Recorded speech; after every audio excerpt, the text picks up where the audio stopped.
अस्सलाम वालेकुम नाज़रीन, FSID न्यूज में आपका इस्तकबाल है। मैं मोहम्मद फारूक। पढ़ते हैं आज की ताज़ा खबर।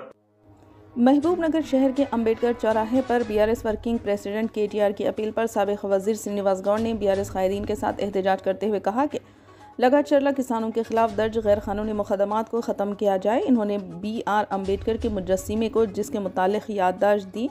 कायदीन ने कांग्रेस हुकूमत के खिलाफ नारेबाजी की। बाद अज़ां साबिक वज़ीर श्रीनिवास गौड़ ने मीडिया से खिताब करते हुए अपने सख्त अल्फाज में हुकूमत के रवैयों पर तनकीद की।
రైతు బంధు బంద్ చేసి పెన్షన్లు కట్ చేసి ఇచ్చినవి హామీలు నెరవేర్చకుండా ఉన్న హామీలు మొత్తం తుంగలో దొక్కి ఈరోజు ఇచ్చిన హామీలలో పేద ప్రజల భూములు గుంజుకోము, దళితుల భూమి గుంజుకోము, గిరిజనుల భూమి గుంజుకోమని చెప్పి అధికారంలోకి వచ్చి ఈరోజు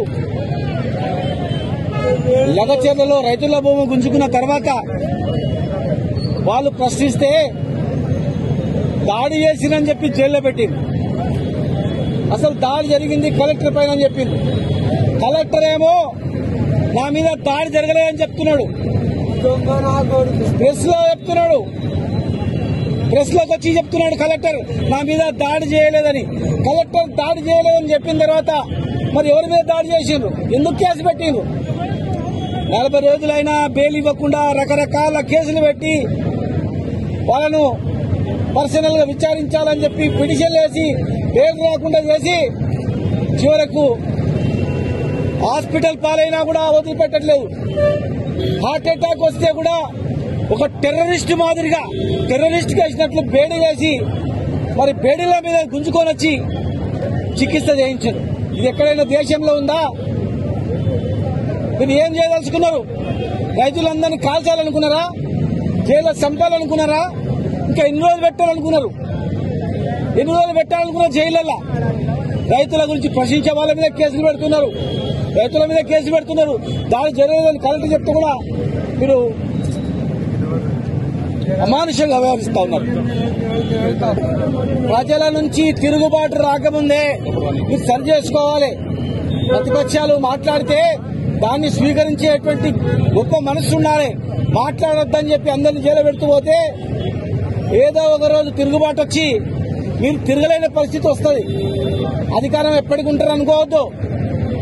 మీరు నేర్పిన బాటలో రేపు వచ్చే ప్రభుత్వం కూడా ఆ విధంగా వ్యవహరిస్తే మీ పరిస్థితి ఏందని కూడా ఆలోచన చేయాలా. ఇలా ఒక అవకాశాన్ని సద్వినియోగం చేసుకోవాలా. అసలు మాట్లాడొద్దామని మాట్లాడితే ఎంతవరకు సమంజసం? అది ఇంకా ఎన్ని రోజులు పెడతారు? దళితులను, గిరిజనులను, బీసీల భూములు గుంజుకొని పేద రైతులు, అక్కడ ఉన్నటువంటి పేద రైతు ఒక వేణుగోపాల్ రెడ్డి ఒక రైతున్నాడు. తర్వాత మిగతా వాళ్ళందరూ కూడా పేద వాళ్ళే, అట్టడుగు వర్గాల వాళ్ళందరూ కూడా.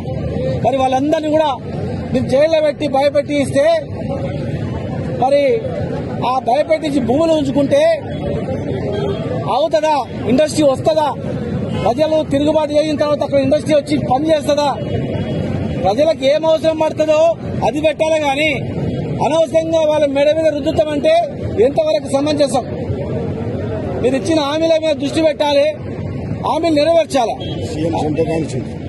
అది కూడా సీఎం నియోజకవర్గం అంటే ఆదర్శంగా ఉండాలి.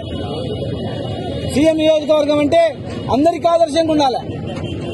సొంత నియోజకవర్గంలోనే సొంతం ఓటేసిన ప్రజలే, ఓట్లేసిన నాయకులే తిరగబడుతున్నప్పుడు ఆలోచన చేయాలి. మీరు ఆలోచన చేసి పునరాలోచన చేసి రైతుల పక్షాలు నిలబడితే మీకు పేరుంటది. బలవంతంగా అధికారం దాన్ని గుంజుకుంటే వాళ్ళ శాపనార్థాలు మీకు లాభం ఉంటాయో ఆలోచన చేయాలా. వెంటనే బేషరతుగా ఈ ధర్నా ద్వారా మేము తెలియజేస్తా ఉన్నాం. బేషరతుగా కేసులన్నీ ఉపసంహరించుకోవాలి, వెంటనే విడుదల చేయాలి. రేవంత్ రెడ్డితో పాటుగా 40 మంది ఎంత రైతులు ఉన్నారో వాళ్ళందరి మీద కూడా కేసు విత్డ్రా చేసుకొని ఉపసంహరించుకొని రైతుల భూములు గుంజుకోమని మాట ఇచ్చి మీరు మాట నిలబెట్టుకోవాలి. మాట నిలబెట్టుకోకుండా పట్టుదలకు పోయి కొట్లాడితే నష్టపోయేది మీరే, మీ చరిత్రనే నష్టపోయేది. మీరు ఎన్ని కేసులు పెట్టినా వాళ్ళు ఒంటరి కాదు. వాళ్ళ తరఫున రాష్ట్రంలో ఉన్నటువంటి గిరిజనులు, రైతులు, మొత్తం రైతులు, కులం లేకుండా అన్ని రకాల రైతులు అందరూ కూడా, సన్నకార్చిన ప్రతి ఒక్క రైతు కూడా వాళ్లకు అండగా ఉంటారని, ఈ పోరాటం కేసులు ఉపసంహరించే వరకు కూడా కొనసాగుతుందని చెప్పని, వెంటనే వాళ్ళని విడుదల చేయాలని చెప్పని మేము డిమాండ్ చేస్తా ఉన్నాం. కేసులతో జైళ్లతో పరిష్కారం కాదు. ఈ నియోజకవర్గాన్ని ఆదర్శంగా ఉండేట్టు చేసుకోవాలి.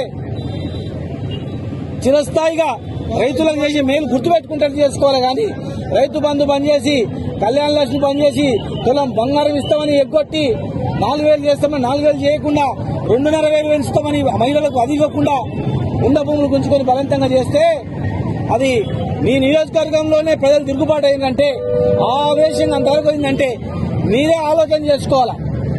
ఎవరు సలహా ఇస్తుండ్రో మరి మీకు కానీ ఆలోచన చేసుకొని మరి వాళ్ళ భూములు వాళ్ళకి ఇచ్చేయాలని, విడుదల చేయాలని చెప్పి మేము డిమాండ్ చేస్తా ఉన్నాం. మీ దృష్టి అంతా హామీల మీద దృష్టి పెట్టండి. సంవత్సరం గడిచిపోయింది, ఇక మిగిలినది 4 సంవత్సరాలు. మరి నిన్న మొన్న మేము వింటున్నాం 2027 నాడే 27 ఫిబ్రవరి మార్చిలోనే ఎలక్షన్ వస్తుందని చెప్పి కూడా దేశం మొత్తం కూడా కోడే కూస్తా ఉంది. జమిలీ ఎలక్షన్స్ వస్తున్నాయి అంటే 2.5 సంవత్సరాలు కూడా లేదు. ఇదా మరి ఎన్ని హామీలు నెరవేరుస్తారో దాన్ని దృష్టి పెట్టాలి. కేసులతో పరిష్కారం అవుతుందంటే కాదది. ఈ తెలంగాణ గడ్డ కేసులకు భయపడతలకు గురి చేస్తున్న భయపడేది కాదు. అట్లా భయభ్రాంతులకు గురి అయినట్టుంటే తెలంగాణ వచ్చేదే కాదు. కనుక కేసీఆర్ ని జైలుకు పంపుతాం, కేటీఆర్ ని జైలుకు పంపుతాం, హరీష్ రావుని జైలుకు పంపుతాం, ఎవరు గొడవ చేస్తే వాళ్లకు కేసులు పెడతామంటే కాదది. సమస్యల మీద దృష్టి పెట్టి హామీలు నెరవేర్చాలని చెప్పి మేము ఈరోజు అంబేద్కర్ గారికి, బాబాసాహెబ్ అంబేద్కర్ గారు, ఆయన పుణ్యమే తెలంగాణ వచ్చింది. ఆయన పుణ్యమే రాజ్యాంగంలో ఆర్టికల్ తెలిసినందుకే తెలంగాణ వచ్చింది. మరి అన్ని వర్గాలకు న్యాయం జరుగుతుంది, తెలంగాణ వస్తుందని చెప్పిండు. 10 ఏళ్లు ఏం పరిపాలన చేసినామో ప్రజలకు తెలుసు. సంవత్సరంలో ఎన్ని హామీలు నెరవేర్చిందో మీకు, మీ మనసుకు తెలుసు. కనుక పునః పరిశీలించుకుని హామీలపై దృష్టి పెట్టాలని, వెంటనే కేసులను ఎత్తివేయాలని చెప్పి ఈ సభ ద్వారా, ఈ యొక్క ధర్నా ద్వారా మేము డిమాండ్ చేస్తా ఉన్నాం. లగచర్ల బాధితులను వెంటనే, లగచర్ల బాధితులను వెంటనే, లగచర్ల బాధితులపై పెట్టిన కేసులు వెంటనే, లగచర్ల బాధితులపై పెట్టిన కేసులు వెంటనే, భూములను వెంటనే ఉపసంహరించుకోవాలి, భూములను వెంటనే ఉపసంహరించుకోవాలి, భూములను వెంటనే ఉపసంహరించుకోవాలి. జై తెలంగాణ. आप हमारा ये वीडियो YouTube पर देख रहे हैं तो सब्सक्राइब करना ना भूलें और बेल आइकन दबाएं। और अगर आप हमारा ये वीडियो Facebook पर देख रहे हैं तो पेज को लाइक करें और फॉलो करें।